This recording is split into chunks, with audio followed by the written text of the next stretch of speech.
Lotus reality and agro farming వారు premium farm land projects మన పొలం ఫేజ్ 1, 2 మరియు 3 కంప్లీట్ చేసుకొని మన పొలం phase 4 Wasar village at Narayana Khed లో ఆగస్టు 15 ఇండిపెండెన్స్ డే రోజు గ్రాండ్ లాంచ్ చేయడం జరుగుతోంది.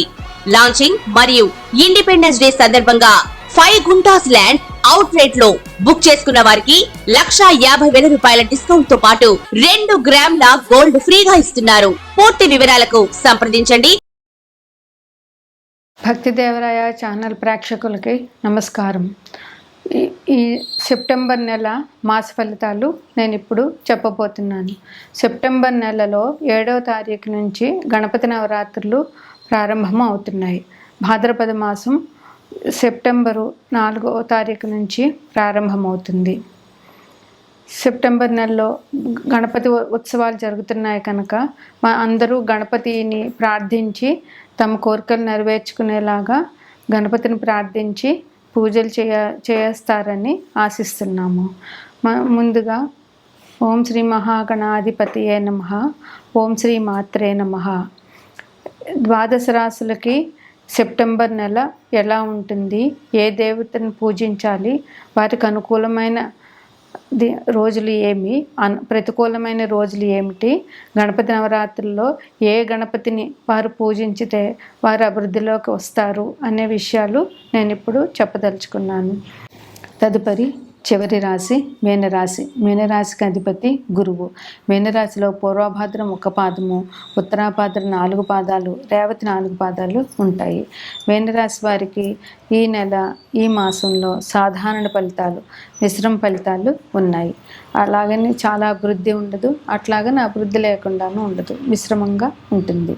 ఈ రాశి వారికి విద్య విషయంలో విద్యార్థులకి సామాన్యంగా ఉంటుంది. వారు కష్టపడి చదవలసిన అవసరం చాలా ఈ రాశి వారికి ఉంది. విద్యార్థులు కష్టపడకుండా ఫలితాలు పొందే అవకాశం ఎట్టి పరిస్థితుల్లోనూ ఈ రాశి వారికి లేదు. ఉద్యోగస్తులకు కూడా కష్టపడి పని చేయవలసిన అవసరం చాలా ఉంది. డబ్బులతో కాలక్షేపం చేస్తే ఉద్యోగాల్లో దెబ్బలు తగిలే అవకాశం ఉంది కనుక మిశ్రమ ఫలితాలు ఉన్నాయి కనుక కష్టపడడం, కష్టానికి తగిన ఫలితాన్ని పొందడము ఈ రాశి వారికి చాలా అవసరం. వ్యాపారస్తులకు కూడా, అన్ని రంగాల వ్యాపారస్తులకి కూడా కష్టపడి పని చేస్తేనే వ్యాపారం అభివృద్ధిలోకి వస్తుంది. అందువల్ల వ్యాపారస్తులు ఆచితూచి జాగ్రత్తగా అడుగు వేయవలసిన అవసరం చాలా ఉంది. ఆదాయానికి ఇబ్బంది ఉన్నా కానీ ఆదాయం టైంకి అవసరమైన దానికి డబ్బు అందుతుంది, కానీ ఆదాయం పూర్తిగా ఇబ్బంది లేకుండా ఉండదు. అట్లాగని చాలా లాభాలు అనేవి కూడా ఈ రాశి వారికి ఈ నెలలో ఎక్స్పెక్ట్ చేయలేరు. ఆదాయానికి మించిన ఖర్చులు జరిగే అవకాశం ఉంది. అందువల్ల ఏదైనా ఖర్చు వ్యయం చేసేటప్పుడు ఒకసారి ఆ ఖర్చు అవసరమా అనవసరమా అన్నది ఆలోచించి అవసరమైనంత మేరకే ఖర్చులు చేసి మిగతాది ఆదాయంగా దాచుకోవాల్సిన అవసరం ఈ రాశి వారికి చాలా ఉంది. ఎందువలనంటే ఆదాయానికి ఇబ్బందులు ఉన్నాయి కనుక ఖర్చులు తగ్గించుకోవడం వల్ల ఆదాయాన్ని పెంపొందించుకోగలుగుతారు. ఆరోగ్యం విషయంలో ఎటువంటి ఇబ్బందులు లేవు, ఆరోగ్యం బాగుంటుంది ఈ రాశి వారికి.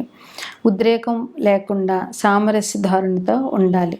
ఏ విషయం పూరితమైన విషయాలు విన్నా కూడా ఉద్రేకపడకుండా మానసిక ధైర్యాన్ని పెంచుకొని సామరస్యంగా మెలగడం వల్ల ఉద్రేకాన్ని కంట్రోల్ చేసుకోగలుగుతారు. కుటుంబాల్లో తగాదాలు వచ్చే అవకాశం ఉంది. అందువల్ల కుటుంబ సభ్యులతో సాధ్యమైనంత వరకు నెమ్మదిగా మాట్లాడడము, కోపం చూపించకపోవడము, ఒకవేళ ఎదుటివారు కోపం చూపించినా వీరు ప్రశాంతంగా ఉండడము ఈ రాశి వారికి చాలా అవసరం. ఈ రాశి వారు ఒక రకంగా చెప్పాలంటే కొద్దిగా అణిగిమణిగి తగ్గి ఉండవలసిన అవసరం ఈ మాసంలో వీరికి కనిపిస్తోంది. శాంతి, మౌనం, కోపం తగ్గించుకోవాలి. కోపం చూపించడం వల్ల ఇంకా సమస్యలు పెరిగే అవకాశం ఉంది. అందువల్ల కోపం తగ్గించుకొని శాంతిగా ఉండి సామరస్యంతో సమస్యలు పరిష్కరించుకోవాలి. మౌనం చాలా అవసరం. సాధ్యమైనంత వరకు దేన్నైనా మౌనంతోనే గెలవచ్చు. మౌనాన్ని చాలా మెయింటైన్ చేయడం వీరికి చాలా అవసరం.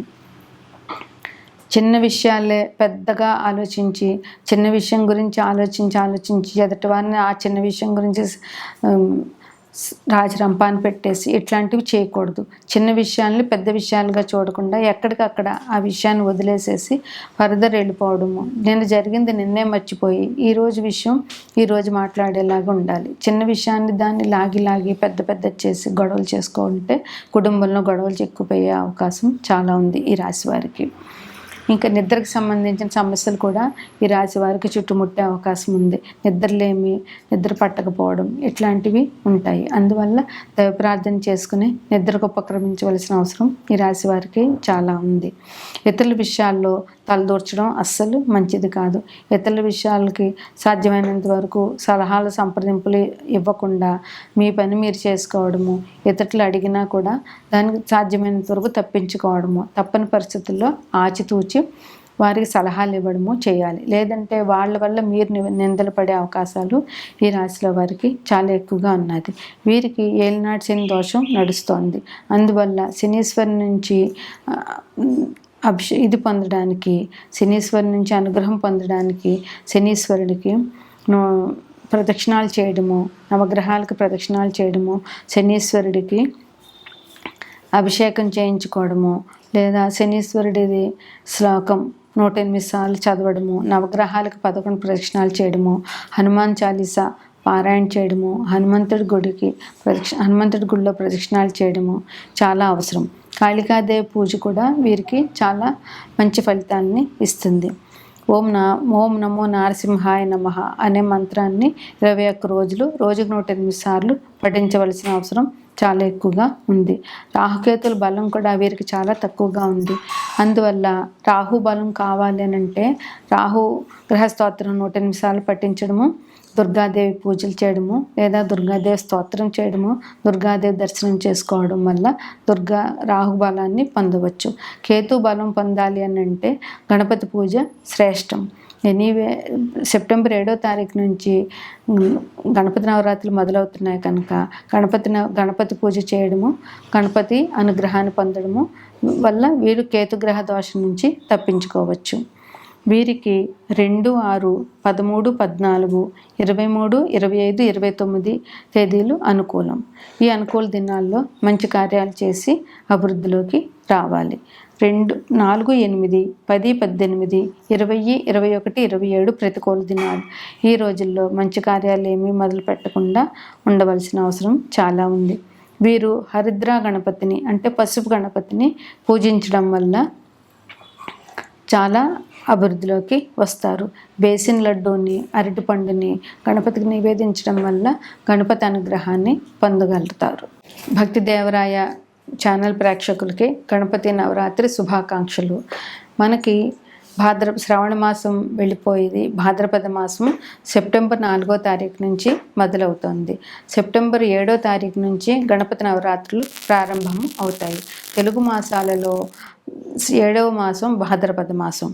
ఈ భాద్రపద మాసం అనగానే మనకి గుర్తొచ్చేది 2 విషయాలు. 1 గణపతి నవరాత్రులు, 2 మహాలయ పక్షాలు.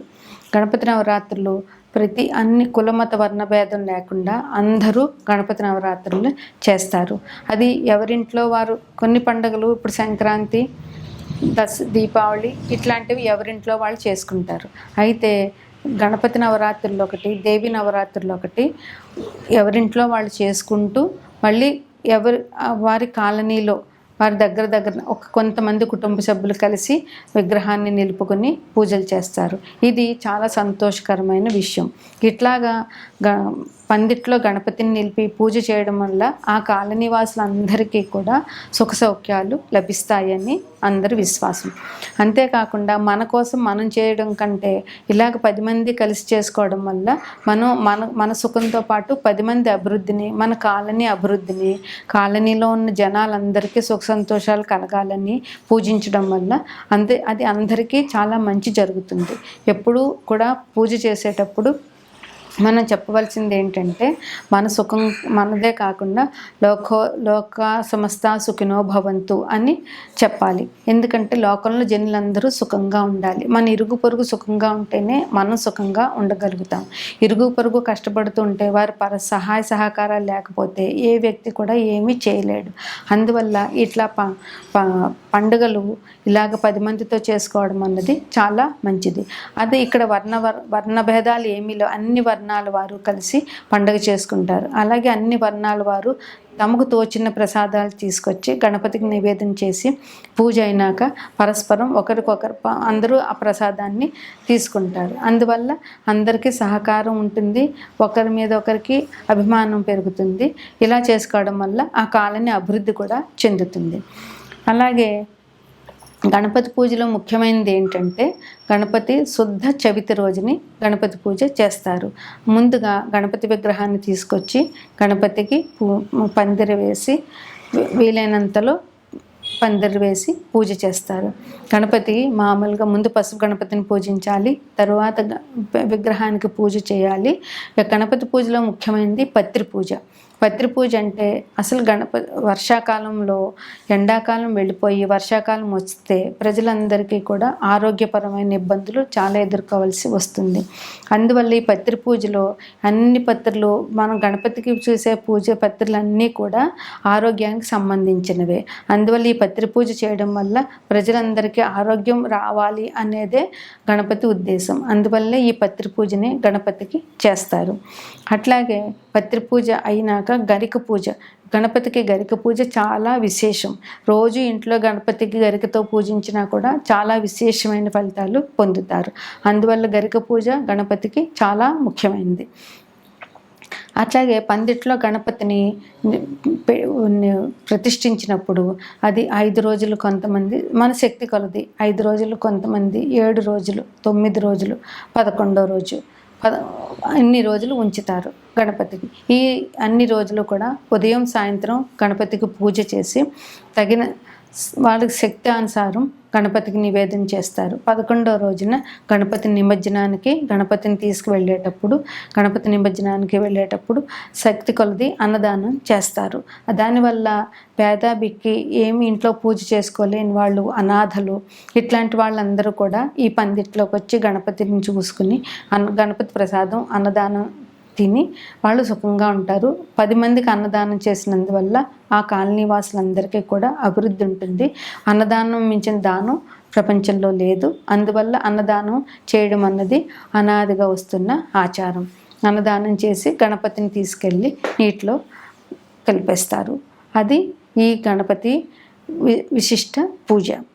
అట్లాగే అందరూ పందిట్లో 7 రోజులు, ఎన్ని రోజులు గణపతి నుంచితే అన్ని రోజులు సాంస్కృతిక కార్యక్రమాలు చేస్తారు. పూర్వం అయితే బుర్రకథలని, హరికథలని, ఇట్లాంటివి నాటకాలు ఇట్లాంటివన్నీ చేసేవారు. ఇప్పుడు బుర్రకథలు, హరికథలు ఎవరు వినటం లేదు. చెప్పేవాళ్ళు ఉన్నా వినేవాళ్ళు ఎవరు లేరు. ఈ రోజుల్లో సాంస్కృతిక కార్యక్రమాలు కాలనీలో పిల్లలకి పాటల పోటీలు పెట్టడము, లేదా ఇట్లా విష్ణు సహస్రనామాలు చదివించడము, భగవద్గీత చదివించడం, ఇట్లాంటివి చేయడం, లలితా పారాయణం ఇట్లాంటివన్నీ చేసి సాధ్యమైనంత వరకు పాటలు పాడించి ఇట్లా గణపతి సాంస్కృతిక కార్యక్రమాలు జరుపుతారు. అన్నదానాలు ఈ 10 రోజులు అందరూ కాలనీ నివాసులు అందరూ ఒక చోట గుమ్ముకూడి ఆనందంగా వినోదంగా గడుపుతారు. గణపతికి ఈ 12 రాశుల వారు మన జ్యోతిష్యంలో 12 రాశులు ఉన్నాయి. అవి వరుసగా మేషం, వృషభం, మిథునం, కర్కాటకం, సింహం, కన్య, తుల, వృశ్చికం, ధనస్సు, మకరం, కుంభం, మీనం. ఈ 12 రాశుల వారు ఏ రాశి వారు ఏ గణపతిని పూజించాలి, ఏ రాశి వారు ఏ రకమైన నివేదన చేయాలి అనేది చూస్తే మేషరాశి వారు ఎరుపు రంగు వక్రతుండ గణపతిని పూజించాలి. వీరు శనగపిండి, బెల్లంతో చేసిన శనగపిండి లడ్డూని నైవేద్యం చేయాలి. 2వ రాశి వృషభ రాశి.